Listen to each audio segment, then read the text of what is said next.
another episode of And Just Like That, We Found Therapy. I am your host, Isabel MV, and I am super excited to be joined today by Talia Koren. Welcome, Talia. How are you? I'm so excited to be here as well. This is so exciting. Thank you. Talia is an entrepreneur and author and host of the podcast Dating Intentionally. She actually went on 100 dates, and I listened to her podcast religiously, so I don't have to go on 100 dates. But I am very happy to have her today to discuss season 3, episode 7, Drama Queens. And the episode opens with Carrie sleeping in bed with Aiden, and she keeps waking up with a start like, because something's off. And she's just like, okay, what is it? She keeps checking for like missed appointments, missed deadlines, bills she hadn't settled.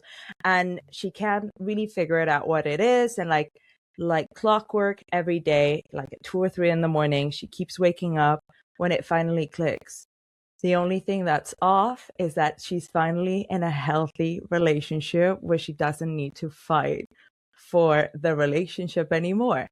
So my first question to you is, what do you think makes Carrie like this? And do you think we generally feel unsettled the first time we are in a stable and safe relationship? Yes, I think that is actually really normal. And what Carrie is experiencing in this episode is very normal for someone who's never been in a secure relationship where there's not a lot of friction and tension and drama. So I really related to her in this moment. What about you? I mean, I think I was thinking about this because I was listening to another podcast this week where somebody said, like, when you finally find your securely attached man, maybe you don't have the fireworks. And I felt so betrayed.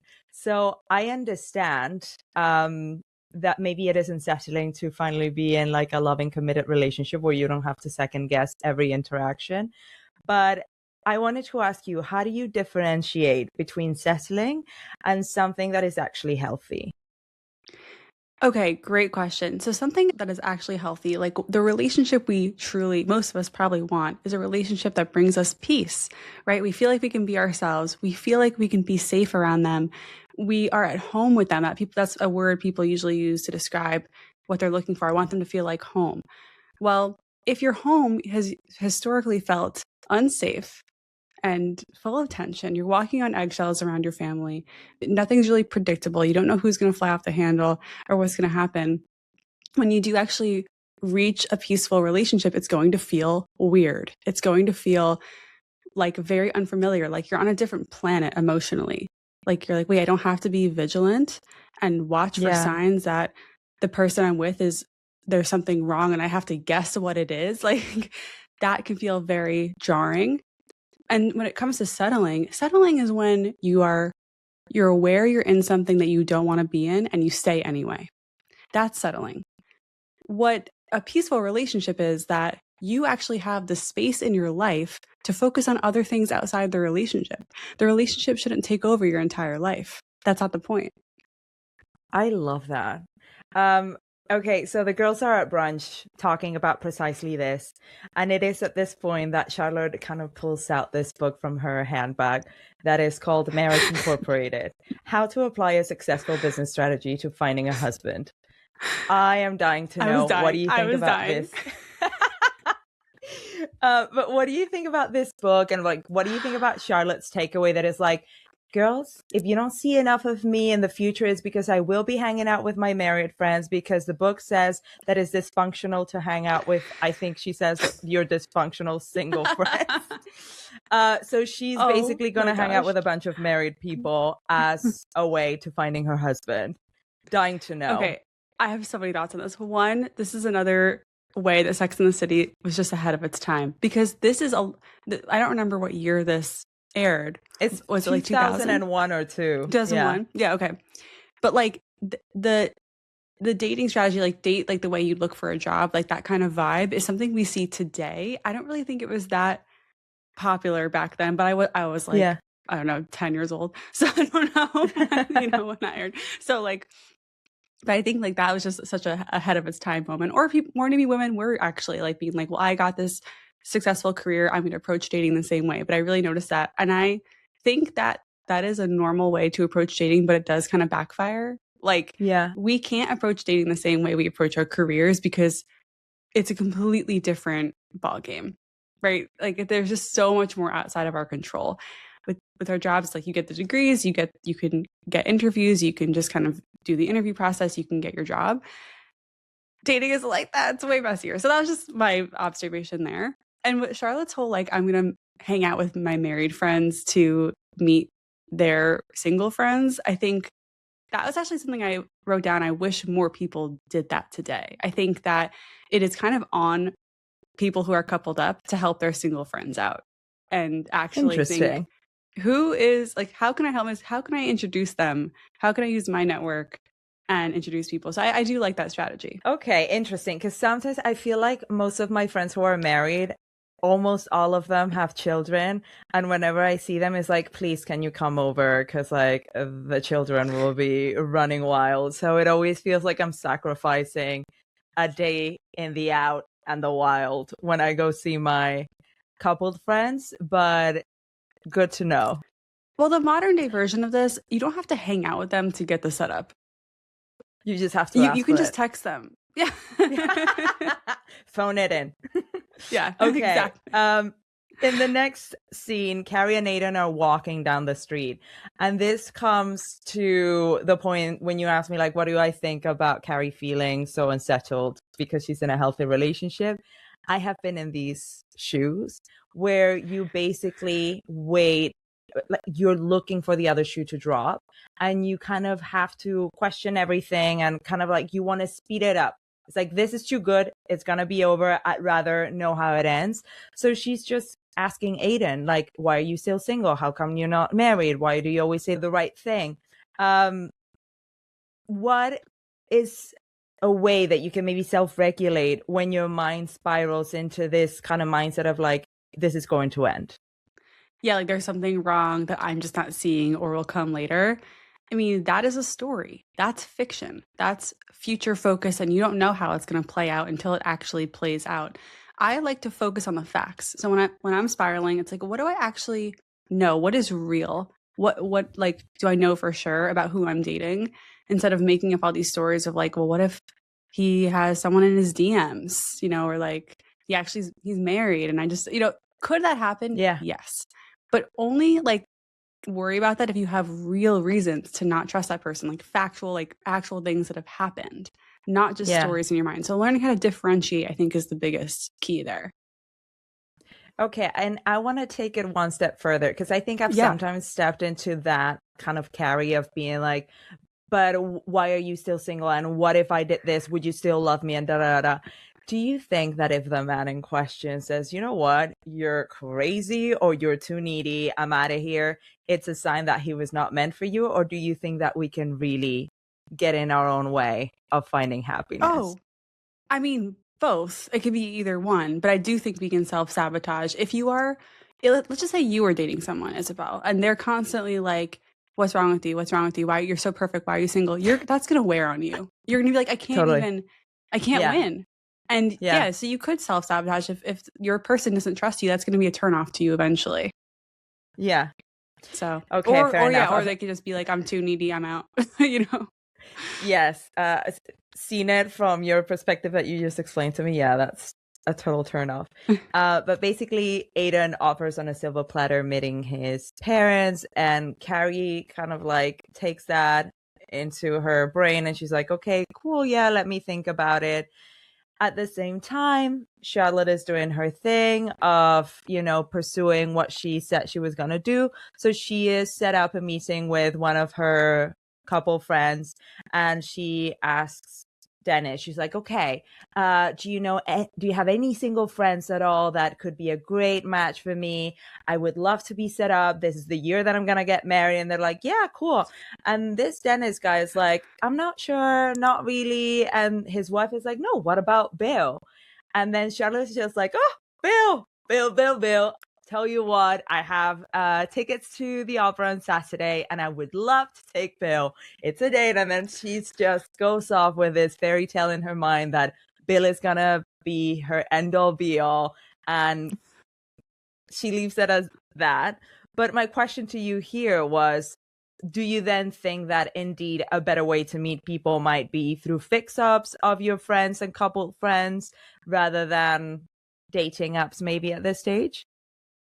I don't think one is better than the other. I think if I was single today, I'd be using every single tool available to me at the same time to meet people. Like, you don't have to use apps every day. You can hit up your friends. You can say, I want to have a gathering, bring like 2 single people from work, you just like, you can do that, and you can go to event, like do it all.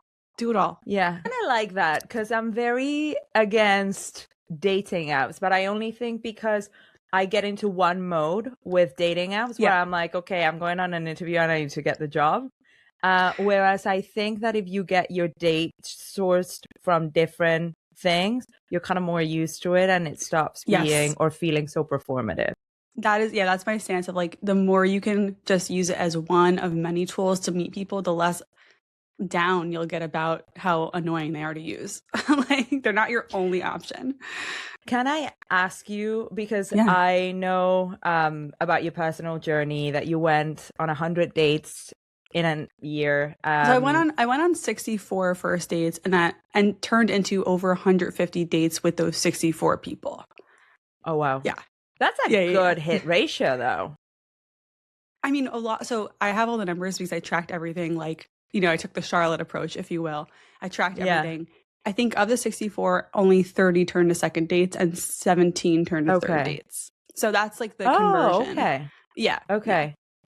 Yeah. Do you think that you got a lot better as you got dates in your belt? Like, did you hate it at the beginning? It's like anything else. It's like anything, like working out or any other skill. If you keep those reps going, you will get better at it, which is why I also encourage people to just get the reps in. Just go on the date, even if you don't think it's going to work out. Like, just sometimes just go. Just get like, I date, kind of proves to yourself that you are doing it. Like, Did you ever get burned out at the beginning, or were you just like, no. I took breaks. I love that. Like, I took breaks, if I had one like kind of messy, like bad ending of a short-term thing that I took a break like for a month after that. But no, I didn't get burned out because I was enjoying myself. Any way you can make it fun for yourself, you're going to be able to make it more sustainable. But to anyone listening who's dating, do not do what I did. You don't need to go on 61st dates. Okay. A lot of those dates could have been phone calls, and some of those phone calls could have been emails. You know what I mean? Like, it didn't have to be, I didn't have to meet everyone, but my philosophy was more like, just get to the date as quickly as possible, meet them in person and assess them in person rather than all the texting. Yeah. What are maybe your top 3 pieces of advice to keep dating fun, especially if you feel like some people out there are getting burnt out? So I really felt like I was in Sex and the City when I was dating. I really felt like I was the Bachelorette. Like, I kind of had this, like, I had a lot of guys, I was texting with them. So one of my biggest piece of advice is stop, especially for women who are dating men, is stop waiting for everyone to come to you. There's a whole world of dating out there. If you just get over this whole patriarchal, like the men should come to me, like, get over that. It's 2026. We're not doing that anymore. Like, go find the men that you want to date and be proactive about it. If you just sit there waiting for your Prince Charming, it's just like, you're going to be so frustrated. So that's my biggest piece of advice. Okay. No, I like that. I'm going to burn that in my head.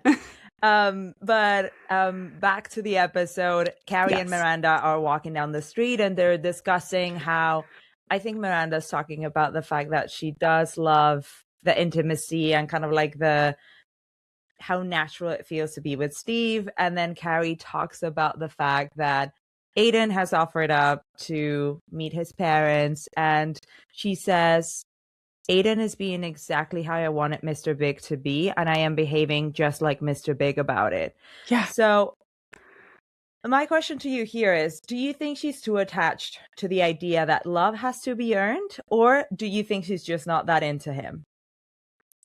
More the first one. I think she is into him. I think Carrie, even though she is toxic, recognizes that Aiden's a good guy. Like, he has his life together. He treats her really well. He's fun to be around. What more could you want? Yeah. Like, I think she recognizes that, but I think she is maybe not ready in this moment to step up and actually lean into it. And her pattern is more like, let's fixate on all the problems and cause all this drama and dysregulation because that's what she's used to. And it feels weird without it. Also, sidebar, this was the scene that I hated Carrie's outfit. She's wearing this like flowery dress and like a belt. I just was like, no, this is too, I didn't like Talia, it at all. Can I tell you, when I rewatched this like an hour ago, I was like, should I go vintage shopping for like a belt like this? No, I hate it. Because it's ugly like, enough. Yeah. The thing is that it is ugly in a way that I'm like, it's iconic. Would I see it and be like, iconic. I need it? No. But like, I cannot unsee it. It's all I see in the scene. But after Carrie has this conversation with Miranda, she's with Aiden at his shop, and the whole scene is very kind of like uncomfortable to watch. You can tell that Carrie is not comfortable with the idea that he is so available to her, and she's just being super evasive and avoidant towards him. Because she's like, oh, I'm not going to stay for dinner because I have a deadline. And like, listen, I was thinking like, your parents hear me meeting them. I don't know. What if I meet them and then we're not together? And like, she's just getting ahead of herself. And it's just like, it's not that big a deal. They're here. You can meet them. Not like whatever you want. And then Carrie's just like, you're just so available to me. Like, maybe you'll go do your thing with your parents. I'll do my own thing. And then we'll miss each other and we'll cherish our time together a bit more. And Aiden's like, all right, cool. You know what? I've got a life, but like, roger that. I'll go do my thing. And I was just making room for you in my life. But like, gotcha. Yeah. I wish in that moment, one thing I wish, like Carrie, like she doesn't have an ounce of self-reflection in this moment. It's like, no, like Aiden is just listening to her. Like she's creating all this space. And I wish she would have just paused and been like, why do I feel the need to create all this space? What am I actually running from here? What am I avoiding? Because, and if you're dating and you feel yourself pulling back, like I had avoidant tendencies, right? So I would have to break those patterns. I had to be like, what am I actually running from? And an avoidant who is less self-aware would be like, they're wrong. Like, here's all the reasons why I shouldn't be dating them because they're a wrong fit for me. But a more self-aware avoidant would be like, oh, I'm running away from intimacy because I'm scared of it. And I need to get over myself. Yeah.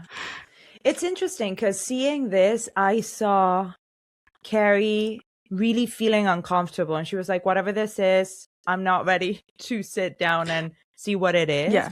But like, I need to make it stop, which I understand. But in the same scene, I saw Aiden be so gracious.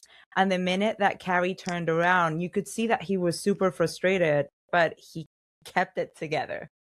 Yeah. And I was like, yeah, he's just giving her space. And like, that's what a secure person would do. It's like, oh, they're like, the drama would have been like him chasing her, pulling her, please, no, Carrie, like, I need you to, like, just something. It would mean something like she would pull away more. Right. Yeah. That would be that dynamic. But he was like, okay, cool. And then she was like, wait, you're not freaking out at me? Like, this isn't going to break us? Like, no. Yeah. Which is something that I had to unlearn. I always kind of chased people that got mad at me. I was like, no, this can't end here. Like, we need to fix it right now. And it took me so many years to understand that not everybody has the same process. Because this has happened to me also kind of like with my best friends with whom I was roommates. And I was like, nah, we cannot go to bed angry. So I agree. I think you sometimes have to take a beat, reflect on it, not take it personally.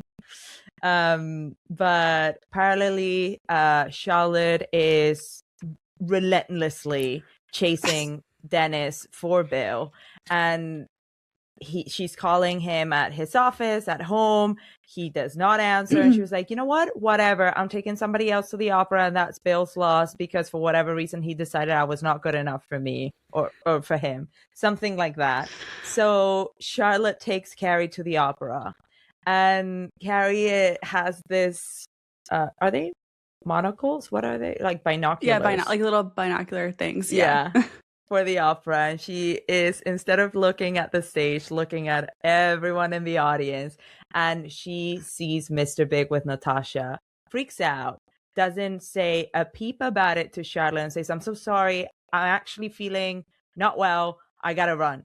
And she leaves running.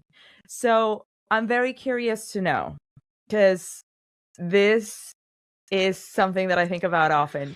Do you think that we can be fully present in a new relationship if we still have that kind of reaction towards an ex? Which ties in with the chicken and egg situation of like, do you think that we get over past relationships that have been very meaningful by throwing ourselves into dating and seeing somebody new? Or do you think that we should do some healing and be good solo? Okay, so first of all, I think that even if you have had some time after a breakup, I think it's normal to have a visceral reaction to randomly seeing your ex, especially if it was like a relationship like Carrie's and Big's, which is very intense. And there was a lot that happened in that relationship at that point. So I don't think it means you're not over them. It's just like truly like a visceral, like body reaction of like, I don't feel safe. I don't feel good here. Like, I think that's okay. I don't think that means you're not over them personally in real life. And in terms of like dating after a breakup, I think it's fine to date after a breakup because it does put some emotional distance between the breakup and where you are. And it can prove to yourself that you can have connections and flirtiness and attraction with other people. Even if you're not ready to take the plunge into a relationship, that does help you move forward. It's like, oh yeah, in reality, they're not the only person I got along with, and I'm going to be okay. I dated after my breakup and I just told people I'm not ready for a relationship, but I dated casually. So that looked like I had maybe 1 to 3 dates with people and then moved on, right? It didn't go further. I just was like, I'm not here to have a relationship, just here to like have fun and meet people. And as a woman, it was pretty easy to do that. I bet. That was pretty easy. What do you think about the analogy of the bad first pancake? Kind of like the first person that you date after a big relationship is going to turn out horribly because it's like the first I've never pancake. heard that analogy. I love that. I'm going to borrow that from you, Isabel. The bad first pancake. Please. I made pancakes this morning right before we recorded. I think my worst one was the last one, but that happens to me too. I don't know what that says about my love life, but I do agree. I do believe not every case, like there are some exceptions, but I do think like the first person you date after a breakup might not be the best fit for you. Like, I think it's like just a little, you're dipping your toe in. It might not work, but sometimes it does. Like, after I dated a guy for 8 months, I got into my next relationship after like a few weeks that lasted 6 years. So like, oh wow, I like that. Okay, and then it all kind of gets to the end of the episode. I haven't really touched upon Miranda and Samantha's storylines, but Samantha has had this crazy storyline where she is dating an ENT and they have sex on Viagra, and she gets addicted to it. I didn't care for this storyline. No, and also Samantha deserves more. Yeah, it's not scientifically correct. Women do not get that kind of. We get more from being stimulated from like pre-game and everything before penetration for us to get that kind of orgasm. Miranda has an interesting storyline where she is treading the line between is what she has with Steve intimacy or a rut. Charlotte finally confronts Dennis about Bill, and Dennis tells her like, meet me at this bar, and basically says, sorry, I could not set you up with Bill because I'm in love with you. And Charlotte is like, oh my God, I don't want to be your side chick or whatever. And she leaves the bar running, falls onto the road while trying to hail a cab, and she meets Trey. And Carrie finally is chasing Aiden. Aiden's nowhere to be found, so she imposes herself on the meetup with the parents. Yeah. What do you think about her imposing herself at the end? A little dramatic. This episode's about drama, right? It's like a kind of like a grand romantic gesture. That's how I would categorize that, as like, You didn't have to go through all that though, necessarily to get to that moment. But I'm happy that she showed up. I'm happy she actually did it in the end and like met the parents and moved forward and got over it and realized she was creating problems. Like she created the drama she was craving, which is usually what happens if you're not self-aware. So I'm glad she ended up doing it, but I didn't like the way she did it. It feels really unfair to Aiden. Yeah. But in her voiceover, she kind of says like, I made my own stomach flip and I kind of liked it. Meaning like she was feeling really unsteady about the fact that she had imposed herself onto Aiden with his parents. Which I'm like, okay, you're enabling yourself to continue to be in this dysfunctional kind of relationship, but all right. I have so many thoughts on this. Like, I think when people are always like, shouldn't a relationship, like this relationship doesn't feel exciting to me. And I wish more people realize your relationship isn't there to entertain you or be exciting. You bring the excitement to your own life. Like that's your responsibility. It's not, if you have a boring life, a relationship isn't meant to like spice it up. Yeah. But do you think you should feel inspired by your partner? Because I think inspired, that is But it's like there's a difference between I can admire, respect, and feel inspired by my husband, but I don't expect our relationship to be exciting. Yeah. Because my job is exciting. Like, I don't know. Yeah. I've sometimes been in relationships where I'm like, nothing's wrong, but I'm not really feeling it. Oh, yeah. For me, when I've experienced that, I just didn't respect the guy. I didn't have respect for him. And that's why I felt like that. Like, you're a good person. I just don't respect you. And like in the way I want to respect someone and look up to them and whatever. But when I watch Miranda's storyline, I'm like, I love what she has. That's amazing. I mean, we run into the whole skid marks thing, which sucks. Like, also, why are you doing his laundry? Like, you don't have to do his laundry. You can do his own laundry. Yeah. That's what, if I ran into that situation, I'm like, where I found skid marks, I'm like, I'm just not doing your laundry anymore. Yeah. Like, I would leave it up to him being like, and that is why. Shame on you.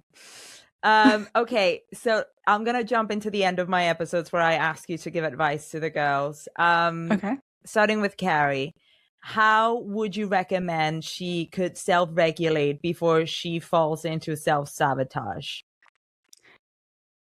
Yes, she was aware of the problem of like nothing's wrong and that feels wrong.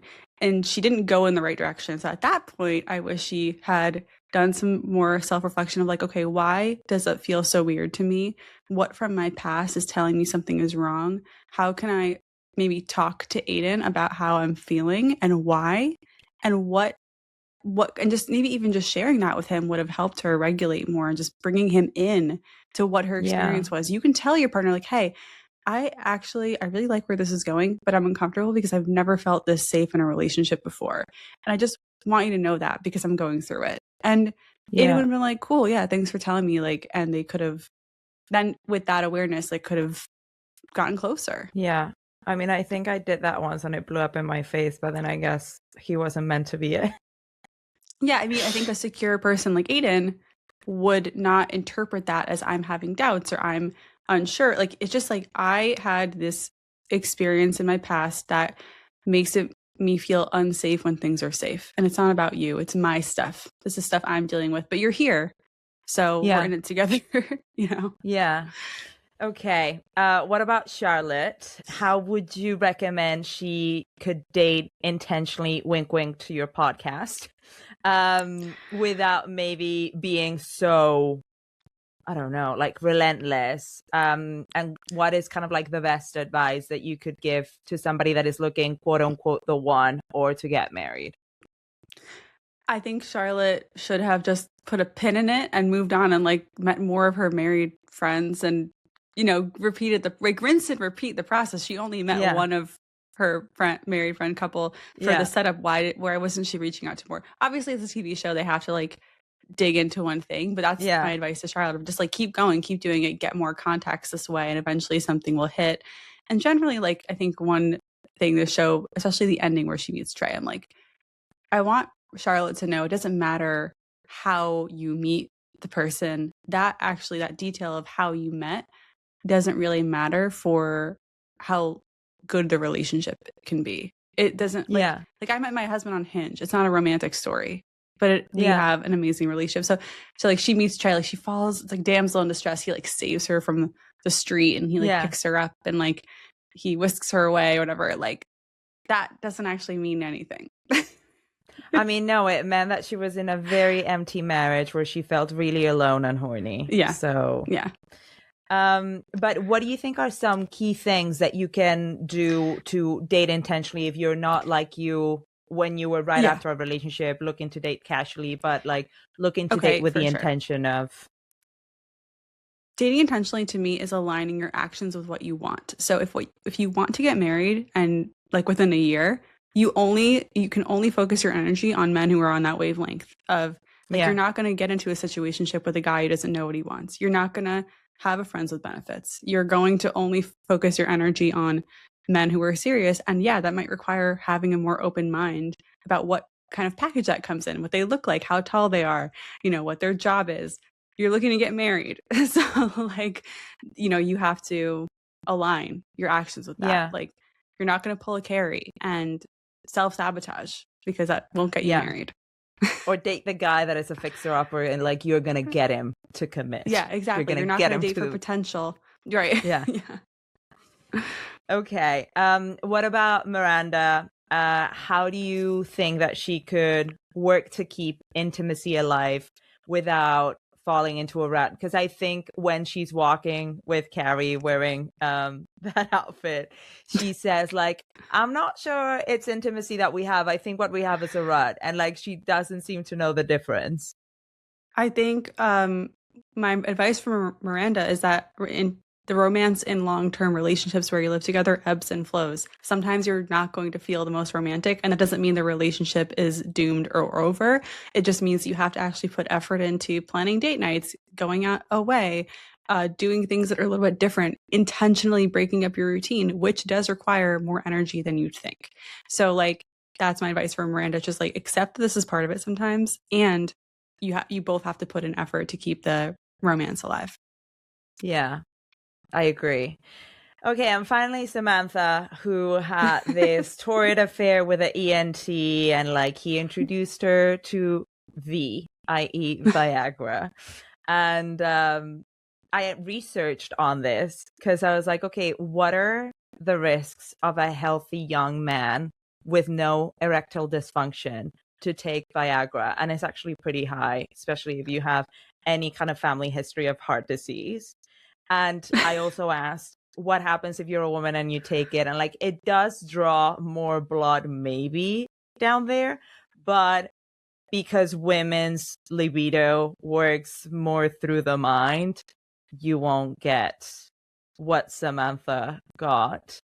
But do you agree that it was a bit of pathetic when they show her like an addict being like, just give me one more, please? And like, yeah, no, like, it's like, yeah. This is not a good storyline for Samantha at all. My advice to Samantha is maybe do some research before you start popping pills. I don't know. Totally. Like, yeah, but no. It's so interesting because I was listening to Kristen Davis's podcast, Are You a Charlotte, the other day, and they were talking about the episode where Samantha's dating the guy with the weirdest tasting spunk.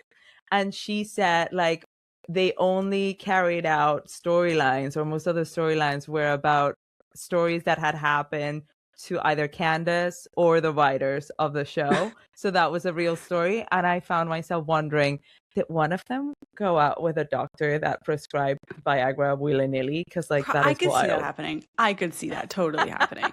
Oh, 100%. Like, men are obsessed with their penises. Like, of course that would happen. Totally. Yeah. But that's the end of the episode. So thank you so much, Talia. I think just to wrap it up, I'd love for you to tell our listeners how to find you, what's coming on your podcast, what you're excited about sharing on this platform. Yes, you are more than welcome to slide into my DMs on Instagram at dating.intentionally. And all of my episodes are available on Spotify, Apple, everywhere. My podcast is called Dating Intentionally. And I talk about how to have fun in the dating process, how to make your dating life more like Sex and the City vibes and not like job interview vibes. Yeah. So yeah, go listen. No, and I love that you're also taking also some questions now from the DMs and you kind of like share them in the show and give your point of view, which I learned a lot from. So thank you. Thank you. Thank you for listening.